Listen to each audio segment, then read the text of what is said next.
Hi again then guys, and welcome to another installment of Beards and Cars, the series where we talk about things that are more informal, but kind of related to the channel. It could be cars, gaming, YouTube, movies even, basically whatever. And last week, of course, I asked you guys for a couple of things that you might want to talk about or get an opinion on. And we had a couple of interesting ones. One is a pretty simple one. It's just a question. Do I watch Rick and Morty? The answer is no. So it's kind of a simple one. I know a lot of people love it. I might get around to seeing some of it sometime, but I don't actually watch really any television at all, to be honest. I watch movies. If I'm going to watch something, it'll be a movie because of my second channel. I like to watch movies which I haven't seen yet to review them. So the kind of time that I spend watching movies and that kind of thing tends to be just that, movies, rather than TV. Pretty much the only TV stuff that I do watch is The X-Files. I'm working my way through all of the seasons, again, to do reviews for it. I'm going to review an entire season at a time. I've seen a lot of it before, but still, I'm going over it again to make notes, that kind of good stuff. But overall, no, I don't watch much TV. I used to watch Catch Up to check up on Top Gear. The original Top Gear, not the newer one. I haven't watched any of the newer one. I haven't watched any of the Grand Tour either. I know a lot of people would probably expect me to say that I have, and a lot of people have asked me before, have I watched that? But no, I don't have as much interest in it. I'm sure it's great, but I just haven't had the opportunity to check it out. I might check it out sometime, but not for the moment. As far as Rick and Morty goes, as I said, I haven't checked it out yet. I've heard it's pretty good, so I might, but I'm not sure. I've got other things I'd rather watch for the moment. As far as other stuff, another question was my favourite stuff from the Frankfurt Motor Show. I haven't checked out all of the cars that came out there, all the concepts, but the one in particular which of course stands out is the Mercedes Project One, the Mercedes AMG Project One, I believe it is. And that car is very cool. Visually, it has some very strong similarities to the McLaren F1. And it looks pretty good, I think. It's not quite as crazy as I would have liked. I would have expected Mercedes to really make something amazing looking, because the SLS looks great. The SLR, in my opinion, looks fantastic. The CLK GTR certainly looks incredible. I was hoping for something along the lines of a CLK GTR. Not a replica or an homage necessarily, but something that level of extreme. Because when you think of exotic Mercedes models, they have a strong lineup. The Project One, to me, looks a little bit underwhelming compared to how good its performance is. It's certainly a fantastic rival for stuff like the McLaren P1, the Porsche 918, the LaFerrari, but visually, to be honest, I would have expected more from Mercedes. Something a bit crazier, a bit more out there, a bit more eye-catching, maybe something along the lines of what Pagani would do for a car like that. Not exactly the same, of course, but something like that. Maybe more carbon fibre in the visuals. I would have expected more active aero, maybe stuff at the front and the back, like the panels, movable panels, that kind of thing. But whatever they chose to do is interesting enough. The performance, of course, is the show stealer for the Project One. Top speed is, I believe, limited to 217. I'm not sure if it is limited, but I think so. But then again, the fact that it's powered by a detuned F1 engine means that, of course, top-end performance isn't the priority. It's more about acceleration. That being said, some Formula One cars do have very good top-end speed. I believe it was a Honda F1 car that was taken out to the salt flats and hit 246 miles per hour, if memory serves. So they definitely do have that kind of capability, but modern ones don't have as much. That's, I believe, a V10, I think the Honda was, but I can't remember. But the newer ones with the smaller capacity turbo units, they're just not geared as much toward that kind of thing. That being said, it's a very fast car, and doubtless it's going to be at least a contender for the Nürburgring lap record, probably some other tracks as well. And being a Mercedes, I support the concept anyway, because I've always liked Mercedes. They used to be my favourite manufacturer, not anymore, but I still have a lot of respect for them. I like what they do with their cars. I would have just hoped for a little bit more flair visually overall, I think. My favourite Mercedes exotic would still have to be the SLR McLaren, in particular the SLR Roadster. Not necessarily the 722. I like the 722, but I prefer the classier, simpler style of the normal SLR. If I had the opportunity to own a supercar, the SLR convertible would be one of my top picks to choose from, because I love that car. As far as the Project One overall, yeah, it's cool. As I said, it's definitely going to be a fantastic rival for those other cars, no doubt about that. And although stuff like the McLaren F1 is capable of over 240 miles per hour, it's interesting to see that they're not really trying in any of those cars to hit those kind of speeds anymore. I know a lot of people have said recently and in the past as well that top speed doesn't mean as much as it used to in the supercar category. I kind of agree and disagree with that at the same time, because I know what you mean. Cars don't really get the chance to use insane top-end speed anyway, so it's more about acceleration and hybrid efficiency. That's fair enough, but Bugatti, Koenigsegg, SSC, Hennessy, I think all of those companies would have a disagreement with that point of logic, because they all are in the pursuit of very, very high top-end speed, so it's hardly dead. There are still at least 4 major companies that are interested in doing that. And if you think of the supercar companies which aren't doing that, there's about the same amount. McLaren, Porsche, Ferrari, and now Mercedes. That's still only about 4. So there are 4 major ones that are, 4 major ones that aren't. That's not exactly marking the death of top-end speed, if you ask me. But still, of course, I can see why you'd say that. Or I can see why anyone would say that. As far as the McLaren Vision GT car, that looks interesting. It's very powerful. I think 1,340 horsepower or thereabouts, something like that. Yeah, it's got potential, that's for sure. As far as Gran Turismo Sport goes, which is of course where it's going to be featured, the cars don't feel as quick for top-end performance anyway. So I think that might be why McLaren maybe is more inclined to do it now rather than on Gran Turismo 6, because as cool as it is to have a Tomahawk doing 400 miles per hour, there was a surprising amount of backlash from that, from people who didn't like that it was that fast. So I think GT Sport is going to solve that kind of issue probably quite a bit. I don't know if Route X is going to be on that game at all anyway, and without that track, it's hard to get it up to those kind of speeds on any other circuit anyway. So when you get cars which can do that, it's going to be kind of meaningless. Funnily enough, again, going back to the top speed argument, because the McLaren, I don't think, is going to have a phenomenal top speed. It might do around 300, but I'd be surprised if it goes beyond that. You're probably looking more like lower-end Red Bull territory, if that, probably slower. I think the Tomahawk is probably also going to be slower on Gran Turismo Sport as well. I would not be at all surprised.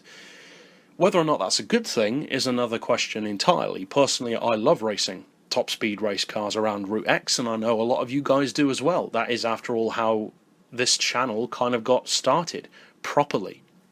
Because although the channel's from 2009, we only started really in late 2013 with Gran Turismo 6's release, and the channel was built on top speed tunes, which is why I'm doing top speed tunes as well for Forza, because it's one of those tunes that can just be infinitely adjusted for different car classes, cars, drivers, tracks, and it appeals to everyone. There are some people who might not drive top-end racing, but when I say everyone, I mean a lot of people. A lot of people like seeing what kind of performance a car is capable of, and what better place to do it than a game. So, yeah, the McLaren I think has a lot of potential. They're certainly going all out with it. It's way beyond the P1. I heard that McLaren was supposed to be doing another F1 as well. That's interesting to me. I'm not sure why. It's cool that they are, but the P1 is already so hardcore and already faster than the F1 was anyway, especially if you de-restrict the top speed. Why do they need a new F1? Because unless you're going to go for that kind of top-end speed as well, it seems kind of irrelevant making that. But I don't know, maybe they're going to do what Mercedes is doing and fit it with an F1-derived engine. That would be pretty cool. But we'll have to wait and see, of course. And speaking of using F1 engines, the Mercedes isn't actually the first supercar to do that anyway. It is very cool when you fit an F1 engine into a road car. It's awesome. But Ferrari did that before. If I remember correctly, I think the F50 has an F1-derived engine, and Porsche, later on, kind of did a similar thing with the Carrera GT. I don't recall the Carrera GT's V10 being F1 derived. I believe that was intended for the Le Mans initially, but then it was used in a road car instead. But still a similar kind of concept. And I do love it when cars do that. When they make supercars with literal racing engines, in effect, that have been detuned or repurposed or In other words, tuned to meet road legal specifications, if you will. That's always cool when a company does that. And on another point entirely, another one of the things that was suggested to speak about in this installment was about the expanded car list for Gran Turismo Sport. This is something which has been discussed and brought up by, I believe, Kaz himself and also Polyphony in general, that the Gran Turismo Sport roster was going to be padded out significantly after release with DLC. Now, that's kind of cool and kind of not, and you already know why I'm saying kind of each, because paying for DLC isn't a good prospect, especially when you're talking about around 300 cars worth of DLC, but it depends how they do it. If they do it as huge packs at a reasonable price, which I still don't agree with, but that could be buyable for some people. However, if they do it Forza style, which is like 10 cars or 7 cars or whatever, well, that's going to be a lot of car packs, and I tell you right now, there's no way I'll be buying that many. 300 cars worth of packs is ridiculous. If, though, they do it more like the Gran Turismo 6 method, because, of course, on GT6, we had quite a few DLC cars. I think there were like 30 or so, maybe 20, which isn't a huge amount, but still, it's a lot, especially when they're all free.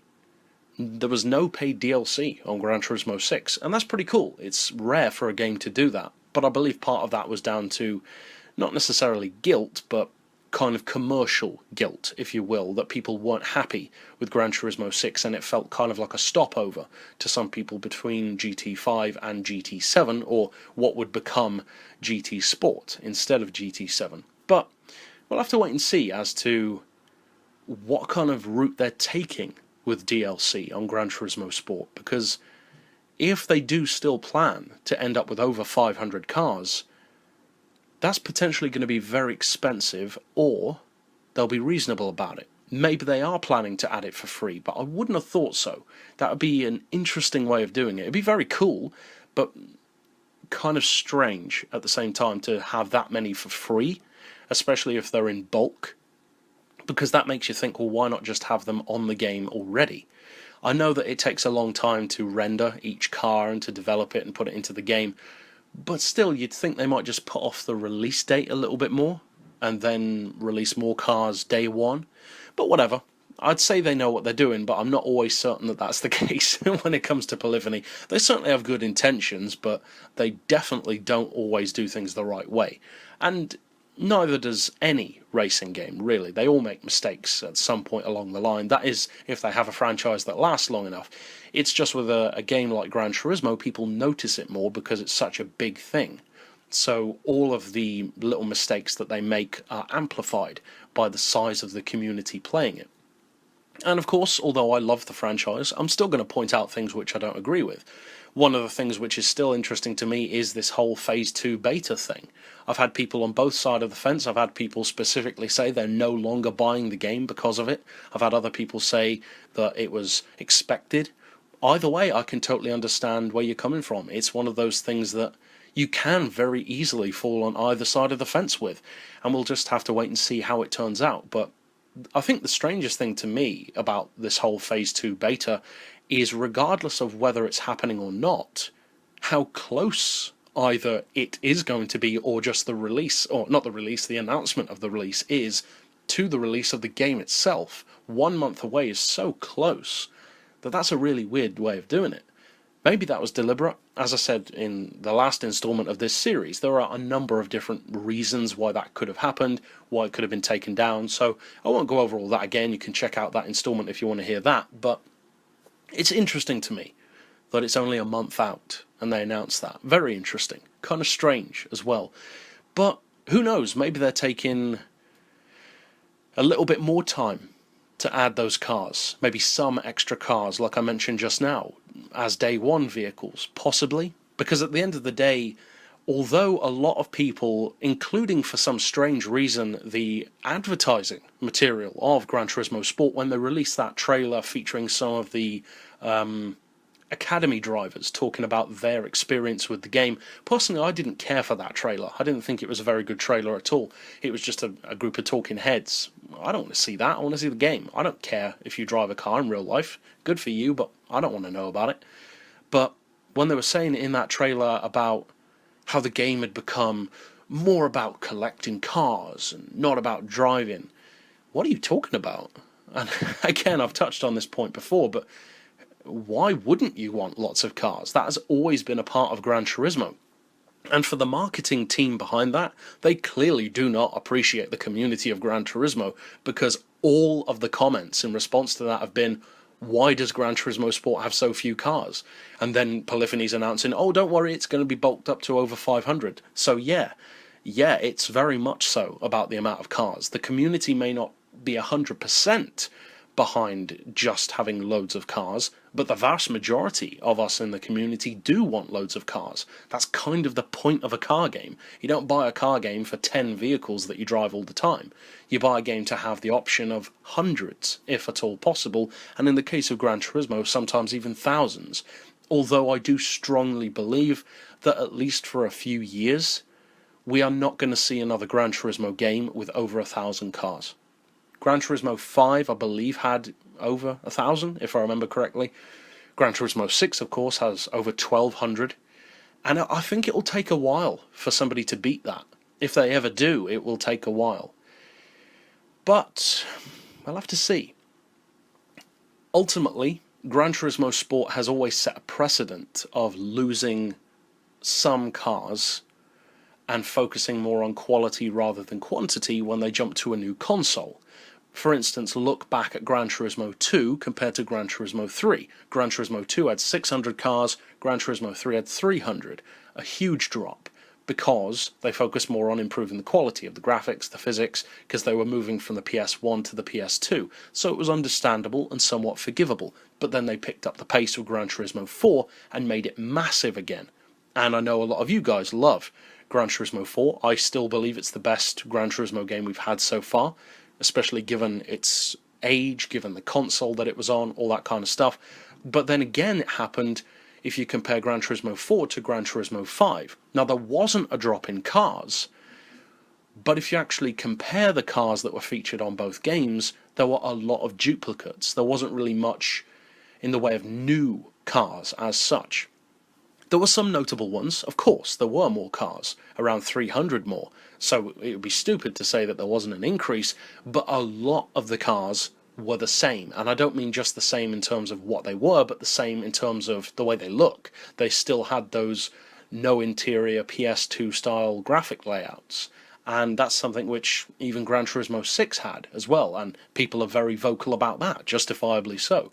But with all games, really, when you're jumping to a new console, you expect it to be pared back a bit. With Forza as well, the same thing happened, because initially you had the Xbox with Forza 1. I don't recall how many cars are on that game. I've still never played it. I own it, but I haven't played it. But then Forza 2, I'm not sure if it had less or more. I can't remember. But then Forza 4 to Forza 5 did have a drop. Because again, for the same thing as Gran Turismo, they were improving the quality, but lost a bit of quantity because of the time involved. Then with Gran Turismo, or not Gran Turismo, with Forza 6, they bulked it up again because they had the time to get back into the swing of things with Forza 5, develop that, got the system running anew, in effect, and then the 6th installment bumped it up again. And the 7th installment is going to do even more so in that regard. Likewise with Gran Turismo, I'm not annoyed as such that Gran Turismo Sport has less cars. It is understandable, especially given how long Gran Turismo has been on the PS3 for, and now they're jumping to a totally different system, which almost feels like a bigger jump for them than it has been for Forza. Maybe that's just me, but it feels like it was more transitional for Forza, whereas for Gran Turismo it's more of a big deal to go onto the PS4 because they can do more that Kaz wanted to do with previous games. But again, I'm not certain on that, that's just the way it seems to me. As far as cars go, of course I'd like there to be more. I'm not surprised that there aren't, and we'll have to see how it goes. I've had people saying to me about, as I said, not buying the game. I can understand that, and were it not for YouTube, I don't know if I'd be getting Gran Turismo Sport. There's a chance that I would, but there's also a chance that I wouldn't. So, I don't know. The main reason definitely why I am getting it is for YouTube, to provide content for it. So, we'll have to see. I don't think it's going to be a bad game, but I think some people may find it underwhelming. Because although it's great, Gran Turismo, or not Gran Turismo, but Polyphony specifically, is notorious for leaving things a bit too long before they take the next step. There are multiple years between games, and as great as the games are, the advancement between Gran Turismo games doesn't necessarily jump as much as you might hope, given the time gaps between them. So in other words, Forza, they put out a new game every, year? Every 2 years? Pretty much every 2 if you don't count the Horizon games, and each game is substantially different to the last one. Now, whether or not you like the newer game more than the last one, that's another question entirely, but the point is that the game is new. It offers new things, new cars, new tracks. Whereas with Gran Turismo, they do, but the jump between games isn't necessarily as great as you might hope. Usually the graphics are better, the menu is different, and you'll have some extra cars, but the essential concept of the game, of course that's not going to change really, and it doesn't for Forza either, but the features don't change a huge amount. You've still got the same essential things. You've got arcade, career, licenses, photo mode, and sometimes driving missions. That's the basic concept of most Gran Turismo games, and that doesn't really change much. It's basically the same thing, but everything gets refreshed on each game. So with Gran Turismo Sport, I like the fact that they are genuinely trying something different, because it is radically different to other Gran Turismo games in the kind of vibe that they're going for, the kind of racing that's going to be involved. And I know a lot of people have been saying about the career mode as well, that that's been putting them off. I'm not sure why people seem to think that it doesn't have a career mode. Maybe there's some bit of information that I've missed there, but as far as I heard, I believe Polyphony themselves said that it was going to have the biggest career mode of any Gran Turismo game so far. So I'm not sure why people think it doesn't have one. But again, maybe there's something I've missed there. But whatever, we'll have to wait and see, of course. They are definitely focusing more on the esports side of things, and that's something which I've mentioned before, I couldn't care less about. But for those who are, it's nice for them. I think GT Sport will definitely suffer in terms of sales. I don't think it's going to get anywhere near the sales of GT 5 or 6, but that's to be expected really, because people aren't going to buy a whole console and a game, which in Ultimate Edition costs over £100, if they're not entirely sure that they want to play it, or if they're certain that they're going to enjoy it. And a lot of people aren't certain, even myself included. I don't know that I'm going to love Gran Turismo Sport. I hope that I do. But from what I've seen so far, I wouldn't say that I don't think I'm going to love it, but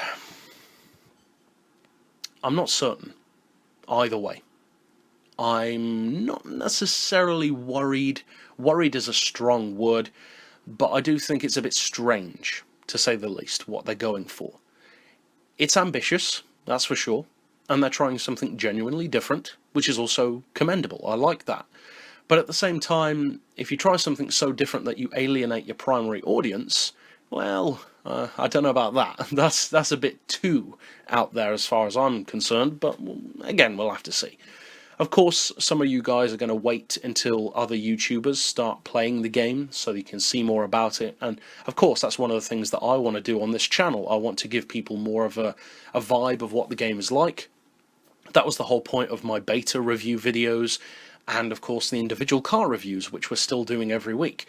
And when the full game comes out, I do plan to do tunes, reviews, and also when the game first comes out, and I think I'm going to do this for Forza 7 as well, I do plan to put out more gameplay style videos for it as well, like first impressions, looking through the menu, checking out new cars, new tracks, doing a bit of driving, looking at the kind of tuning, to again give people a feel for what the new games are going to be like. For most of you guys, that will be more so Gran Turismo Sport than Forza 7. because my audience is still predominantly Gran Turismo based, and that's great, of course. That's the whole point of branching out into Forza, because that's not built yet. But I think my Gran Turismo Sport stuff is going to get far more response on the channel, and the Forza stuff we're still growing into, still building that kind of wealth of content, if you will, on the channel, that archive of content, because that's always the goal, or that's always been the goal of this channel, to make it into an archive, to have videos which are kind of timeless, because gameplay videos, you watch it once and then you kind of know what's going to happen. You might watch it again, but most people won't, whereas something that's presented as more of a resource than a source of entertainment, because as I've said before, this channel has never been about entertainment. If you happen to find it entertaining, that's great, but first and foremost, it's a resource for people who want a tune or a review or a comparison test for a particular car, or want to check out a particular racing game. So it's more of an archive in that effect. I'm your virtual mechanic, if you will. That's always been the way I look at the channel, and that's kind of different to a lot of other gaming channels. But as I said just now, with Gran Turismo Sport and Forza 7, we're going to be taking a slightly different approach. So it'd be interesting to see how that pans out.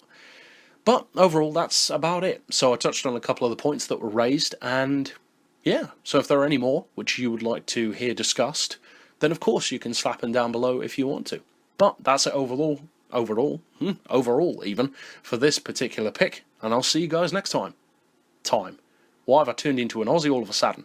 I'll see you guys next time, and as always, thanks for watching.